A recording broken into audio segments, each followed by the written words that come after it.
Patriarcas e Profetas. Na linguagem de hoje, Os Escolhidos, capítulo 35. Corá lidera uma rebelião. Os juízos que caíram sobre os israelitas acalmaram as murmurações e a revolta por algum tempo, mas o espírito de rebelião ainda estava no coração do povo. Armaram então uma conspiração planejada com cuidado para tirar a autoridade dos líderes indicados pelo próprio Deus. Corá, o líder desse movimento, primo de Moisés, era um homem de habilidade e influência. Ficou descontente com seu cargo e desejava exercer a função digna de sacerdote. Por algum tempo, Corá se opôs à autoridade de Moisés e Arão em segredo, pois não ousava se rebelar abertamente. Então, ele desenvolveu um plano audacioso para derrubar tanto a autoridade civil como a religiosa. Datã e Abirão, dois príncipes, aderiram aos seus planos ambiciosos e combinaram dividir as honras do sacerdócio com Corá. O sentimento que havia entre o povo favorecia os objetivos de Corá.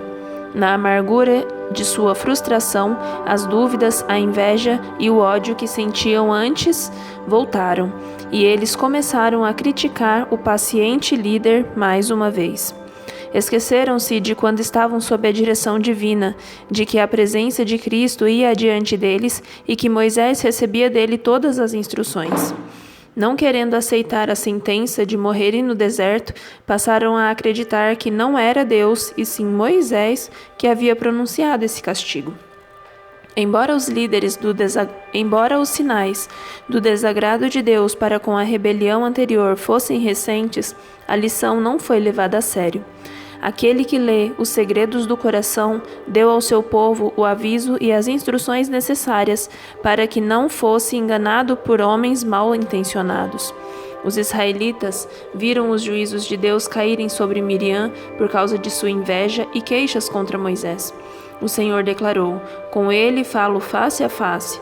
Por que não temeram criticar meu servo Moisés?" Números capítulo 12, verso 8. Essas instruções não foram dadas a Arão e Miriam somente, mas a todo Israel. Corá e seus companheiros, que participavam da conspiração, estiveram entre aqueles que subiram ao monte com Moisés e viram a glória divina. Mas abrigaram em seu coração uma tentação leve, a princípio, até que sua mente passou a ser controlada por Satanás. De início, falavam em segredo uns com os outros sobre seu descontentamento e depois com os dirigentes de Israel. Por fim, acabaram realmente acreditando que estavam agindo motivados por seu zelo para com Deus. Conseguiram convencer 250 príncipes. Com o apoio desses homens influentes, eles se sentiram confiantes de que poderiam melhorar muito a administração de Moisés e Arão. O ciúme deu lugar à inveja e a inveja à rebelião. Enganaram a si mesmos e uns aos outros, pensando que Moisés e Arão tinham, por eles mesmos, assumido o cargo que ocupavam, que esses dois líderes tinham se exaltado ao assumirem o sacerdócio e o governo. Diziam que eles não eram mais santos que o povo e que isso seria o suficiente para estarem em mesmo nível de seus irmãos, que também eram favorecidos com a presença e a proteção de Deus. O método de Corá: elogiar o povo. Corá e seus companheiros apelaram para o apoio da congregação. Declararam ser um erro dizer que as queixas do povo tinham trazido a ira de Deus sobre eles. Diziam que o povo não tinha cometido nenhum erro, pois desejavam apenas fazer valer os seus direitos. Afirmavam que Moisés era um governador autoritário, que considerava o povo pecador, sendo que eles eram um povo santo. Aqueles que deram ouvidos a Corá passaram a acreditar que suas dificuldades teriam sido evitadas se Moisés tivesse agido de maneira diferente. Concluíram que tinham sido expulsos de Canaã em consequência da má administração de Moisés e de Arão. Se Corá fosse o seu líder e os animasse, estimulando suas boas ações sem ficar apontando seus pecados, eles teriam uma jornada bem melhor. Em vez de ficarem vagueando pelo deserto, teriam seguido para a terra prometida. O sucesso de Corá ao falar com o povo aumentou a sua confiança. Afirmava que Deus o havia autorizado a fazer essa mudança no governo antes que fosse tarde demais. Acusação injusta. Muitos não aceitaram as acusações de Corá contra Moisés. Lembravam-se de como esse líder trabalhava de forma paciente e abnegada por todos e a consciência os perturbava. Assim, Corá viu que era necessário encontrar alguma atitude egoísta da parte do líder. Fez novamente a antiga acusação de que ele os havia levado até ali para morrerem no deserto, a fim de ficar com todos os seus bens. Assim que o movimento ganhou força suficiente para garantir uma luta aberta, Corá acusou Moisés e Arão publicamente de roubarem a autoridade. Basta, disseram os conspiradores. A assembleia toda é santa, cada um deles é santo, e o Senhor está no meio deles. Então, por que vocês se colocam acima da assembleia do Senhor? Números capítulo 16, verso 3.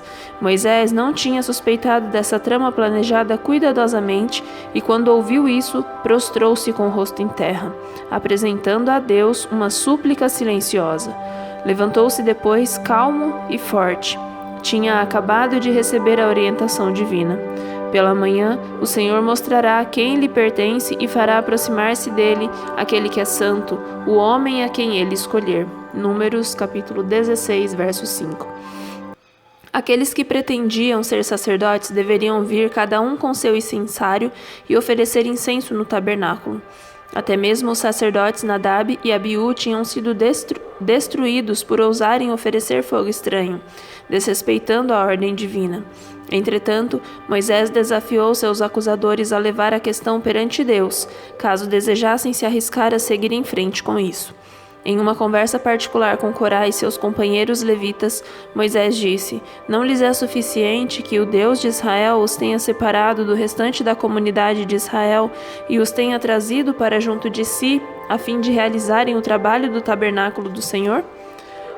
Ele trouxe você e todos os seus irmãos levitas para junto dele, e agora vocês querem também o sacerdócio? É contra o Senhor que você e todos os seus seguidores se ajuntaram. Quem é Arão para que se queixem contra ele? Números capítulo 16, versos 9 a 11. Datã e Abirão não tinham assumido uma atitude tão ousada como Corá, e Moisés os chamou para comparecerem diante dele, a fim de ouvir as acusações que tinham contra ele.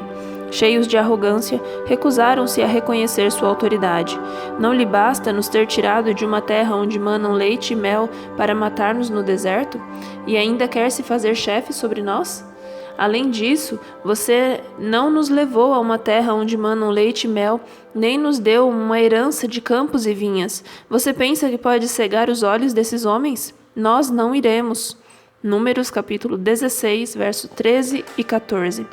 Sim, eles declararam que não mais se submeteriam a ser guiados como homens cegos, ora para Canaã, ora para o deserto, de acordo com os ambiciosos planos de Moisés. Eles o retrataram como o pior tirano e usurpador de todos. Também o responsabilizaram por sua expulsão de Canaã. Moisés não procurou se defender, apelou solenemente a Deus na presença da congregação e implorou que ele fosse o seu juiz. A grande prova. No dia seguinte, os 250 príncipes liderados por Corá apresentaram-se com seus incensários, enquanto o povo estava reunido no lado de fora, aguardando o resultado. Não foi Moisés que os reuniu para ver a derrota de Corá e seu grupo. Os rebeldes, em sua presunção cega, convocaram o povo para testemunhar sua vitória. Grande parte da congregação se posicionou do lado de Corá.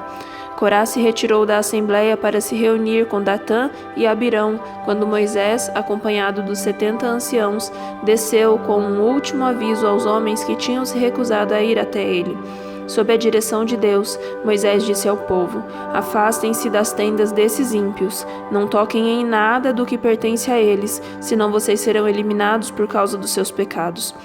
O povo obedeceu, pois o sentimento de aproximação de um juízo repousava sobre todos. Os chefes dos rebeldes se viram abandonados por aqueles que tinham enganado, mas permaneceram cada qual com sua família à porta de suas tendas, em desafio à ordem divina. Moisés então declarou para que toda a congregação ouvisse.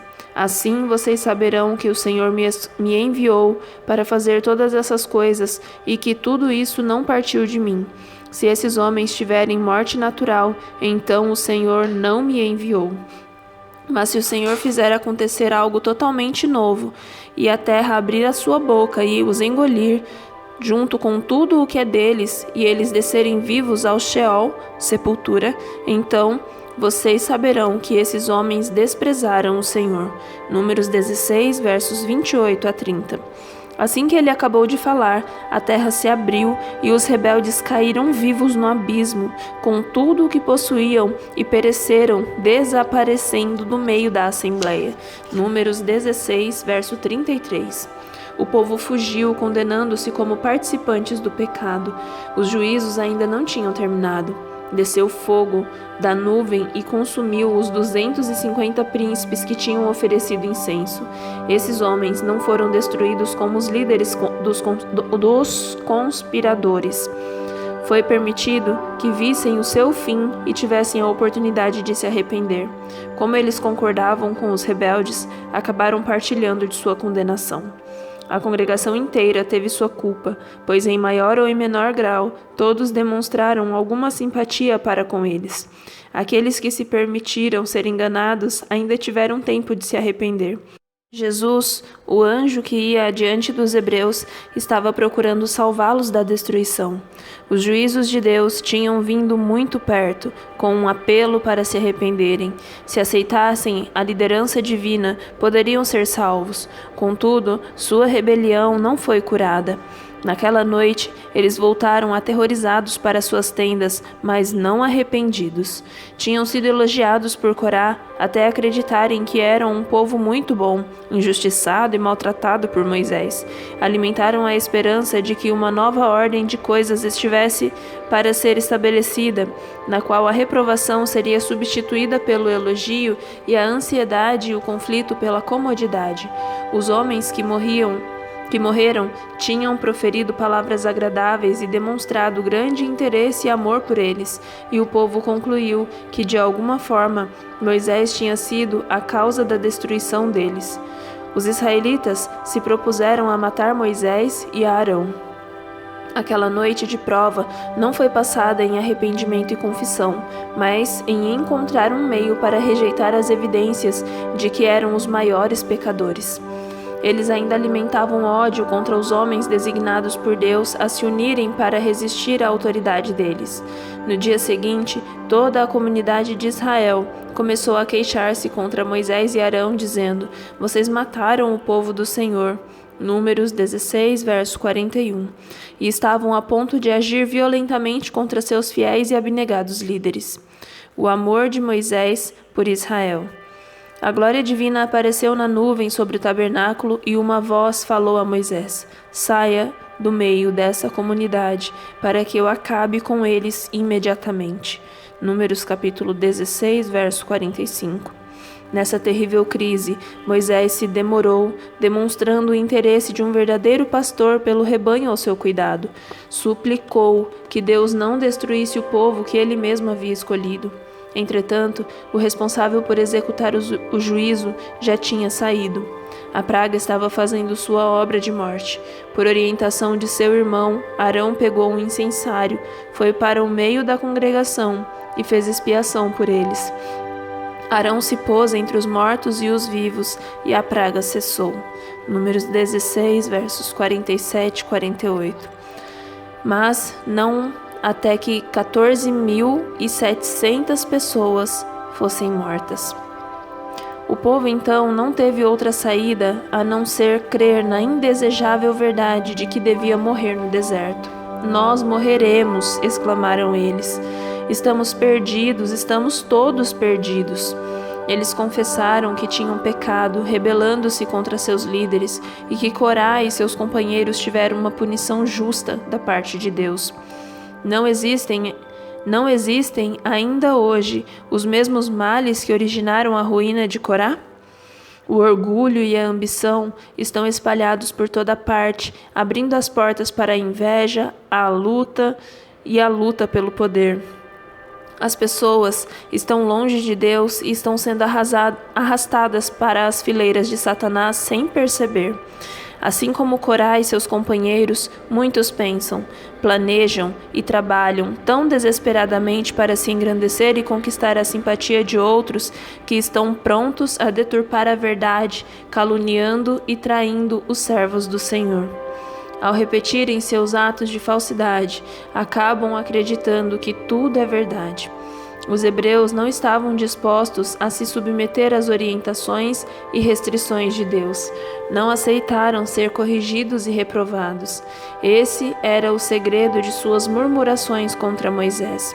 Ao longo de toda a história da igreja, os servos de Deus têm enfrentado o mesmo espírito. A rejeição da luz obscurece a mente e endurece o coração, tornando mais fácil dar o próximo passo no pecado e rejeitar uma luz ainda mais clara até que os hábitos errados acabam se firmando.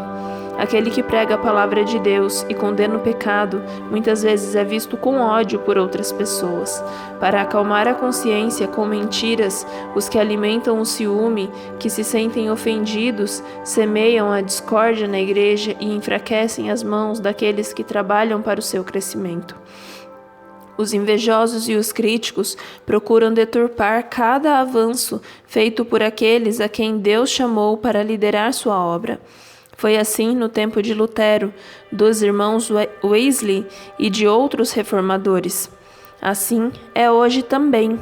Corá e seus companheiros rejeitaram a luz até que se tornaram tão cegos que as mais surpreendentes manifestações do poder divino não foram suficientes para convencê-los.